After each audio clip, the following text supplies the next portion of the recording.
I grew up in the Mallee in northwest Victoria in a little town called Walpiup, and myself and my brother were always super interested in recreational fishing, but there wasn't a lot of water around where we grew up, and in some ways that I guess fostered our fascination with aquatic science and with water in general. Both my parents were agronomists involved in dryland agriculture research, and so we always had, I guess, that scientific background, but then pursued the aquatic science route based on our love of recreational fishing.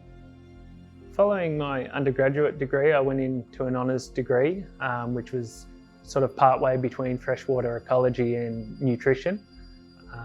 And following that, I went into industry. I worked at an abalone farm west of Warrnambool in Port Fairy for a couple of years. And that showed me, I guess, the real world applications of some of the things we were doing at university.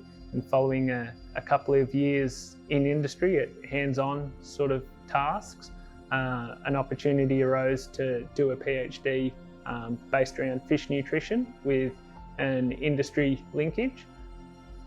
As a part of the Deakin-Ridley Aquaculture Research Initiative, my PhD focused on omega-3 fatty acid metabolism in Atlantic salmon and the effects of diet and season and what effect that had on the fish's nutritional profile.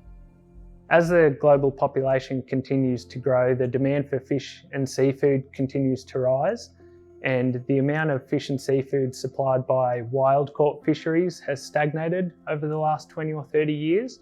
And so aquaculture increasingly is meeting the demand for fish and seafood products. And aquaculture nutrition plays a role in feeding those fish in aquaculture. One of the main reasons I was attracted to Deakin was because of its very strong reputation in aquatic science, marine biology and freshwater science.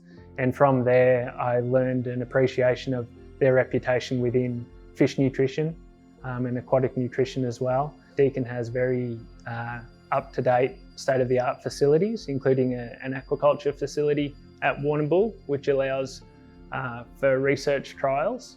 It is a very flexible facility to run a lot of our work for industry and with industry, as well as the fish nutrition lab that I work in, has always maintained its reputation as a world-class facility in terms of fish nutrition.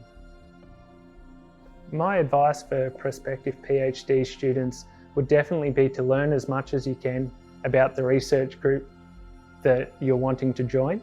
Learn about their background, their strengths, their specialities, and see how your interests fit in with their goals.